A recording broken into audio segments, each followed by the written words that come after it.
Halo teman-teman, kali ini admin akan melanjutkan alur cerita Kyoyan episode 62, di mana pada episode sebelumnya Kyoyan bersama Jian dan Medusa pergi ke pegunungan monster. Di pertengahan jalan mereka melihat teman lama yang sedang dalam bahaya, sehingga Kyoyan bertindak cepat untuk menyelamatkan mereka.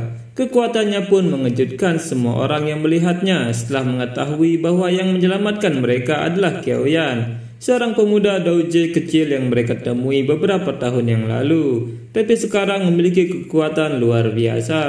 Mereka kemudian mengobrol bersama setelah lama tidak bertemu. Terlihat Linger masih tidak percaya bahwa Kyoyan dapat meningkatkan kekuatannya hingga sangat tinggi. Linger juga mengatakan bahwa nama Kyoyan sama dengan nama ketua aliansi Yan yang sedang ramai dibicarakan oleh orang-orang. Linger juga mengatakan bahwa kekuatannya bahkan bisa melawan seorang Dozong. Dan melihat kekuatan itu, menurut Linger, ketua aliansi Yan bukanlah Kyoyan, teman mereka. Kyoyan tidak ingin mengungkapkan identitasnya itu sehingga dia membenarkan perkataan Linger. Tapi melihat kekuatan Kyoyan itu, Kagang memohon kepada Kyoyan untuk membantu tentara bayaran Blood Battle-nya keluar dari masalah ini, dan mereka berdua bersedia menjadi pelayan Kyoyan. Mendengar itu, Kyoyan bertanya siapa musuh besar mereka. Kagang mengatakan bahwa mereka adalah tentara bayaran bernama Snake Nest, dan mereka memiliki ketua yang berada di tingkat Dowling bintang 6. Kyoyan mengatakan bahwa dia sedang ada urusan yang penting di pegunungan monster, sehingga dia memberikan 2 botol teratai api serta potongan giok kepada mereka. Dan jika mereka bertemu dengan ketua Snake Nest, mereka bisa menggunakan teratai api untuk menyelamatkan diri dalam kondisi kritis. Kyoyan juga menambahkan kalau potongan giok itu ada sedikit bekas jiwanya, dan itu bisa memanggil Kyoyan untuk muncul membantu mereka. Setelah memberikan itu, dalam sekejap Kyoyan bersama Medusa dan Jian telah menghilang, sehingga membuat Kagang dan Linger terkejut. Beberapa saat kemudian Kyoyan akhirnya sampai di pegunungan monster, dan di sana Jian merasakan aroma obat yang kuat. Tapi tiba-tiba mereka merasakan ada sesuatu yang bergerak sangat cepat mendekati mereka, dan ternyata itu adalah macan tutul angin tingkat 4. Tapi dengan sekali sentil, macan tutul itu terpental jauh. Tanpa disangka, mereka dikepung oleh beberapa macan tutul angin yang telah merasakan keberadaan mereka.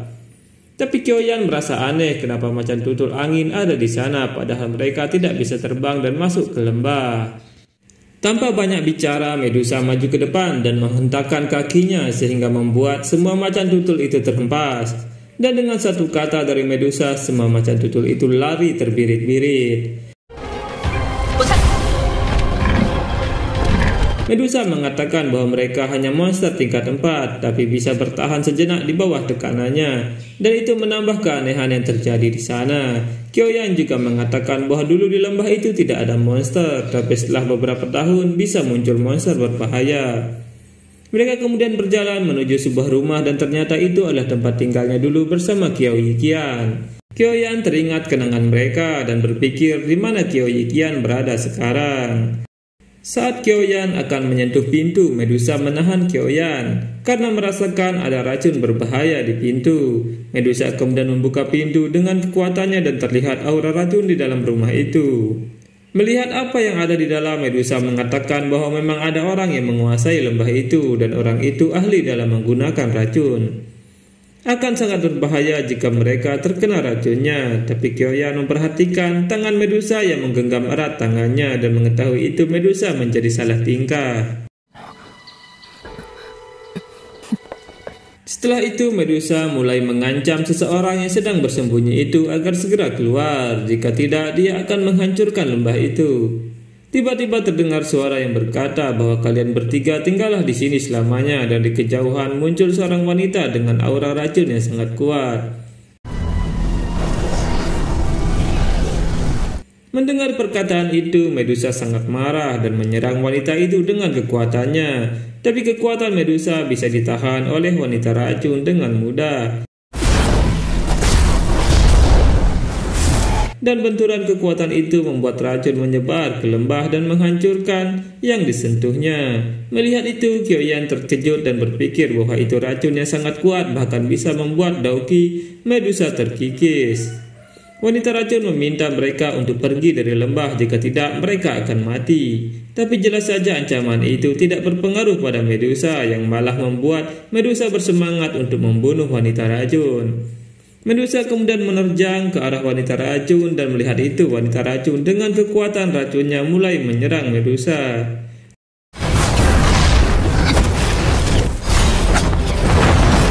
Dengan pedangnya, Medusa menghindari serangan racun dan balik menyerang dengan daukinya. Tapi serangan itu bisa dihancurkan oleh wanita racun. Melihat ada kesempatan, Medusa menyerang wanita racun dengan pedangnya. Tapi serangan itu bisa dihindari. Akhirnya pertarungan sengit terjadi di antara mereka.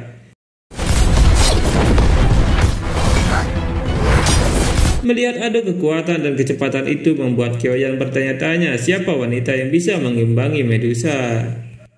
Menurutnya tidak mungkin orang sekuat ini tidak bisa dia kenali. Bahkan Jian merasa bahwa wanita itu sangat kuat karena bisa menahan Cailin, dan Jian juga merasakan aroma aneh dari tubuh wanita racun. Tapi tiba-tiba saja Jian pingsan karena terlalu lama menghirup racun yang telah menyebar di dalam lembah. Melihat itu, Kyoyan menyingkirkan racun di sekitarnya dengan tekanan daukinya, dan dia memberi obat penawar kepada Jian. Kyoyan kemudian terbang dan bergabung untuk menghentikan wanita yang terus mengeluarkan racun itu. Tanpa diduga, wanita racun yang adalah Qiao Yiqian atau dikenal sebagai dokter peri kecil mengenal siapa pria yang ada di depannya. Dia adalah Kyoyan yang telah terkubur jauh di dalam hatinya. Tapi Qiao Yiqian berusaha untuk tenang dan meminta mereka pergi dari sana. Kyoyan berusaha menjelaskan jika lembah ini adalah tempat yang dia temukan bersama teman baiknya. Melihat reaksi dari wanita racun, Kyoyan menahan Medusa untuk menyerang, dan tiba-tiba saja wanita racun melemparkan sebuah botol giok berisi penawar racun untuk Jian, lalu dia pergi dari sana.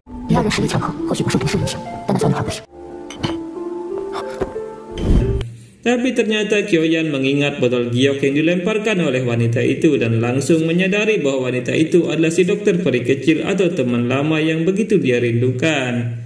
Tanpa ragu-ragu lagi, Kyoyan terbang untuk menyusul Qiao Yiqian dan meminta Medusa untuk menjaga Jian. Melihat Kyoyan mengejarnya, Qiao Yiqian kemudian bersembunyi sambil berpikir bahwa mereka hanya bertemu bagaikan mimpi dan akan bertemu jika mereka berjodoh lagi. Kyoyan terus mencari Qiao Yiqian sambil berteriak memanggil namanya, tapi dia tetap saja tidak bisa menemukan Qiao Yiqian yang sudah menyembunyikan auranya. Kyoyan bingung kenapa Qiao Yiqian tidak ingin menemuinya, dan saat sudah putus asa mencari, Medusa muncul di sana sambil menanyakan apakah Kyoyan mengenal wanita racun itu.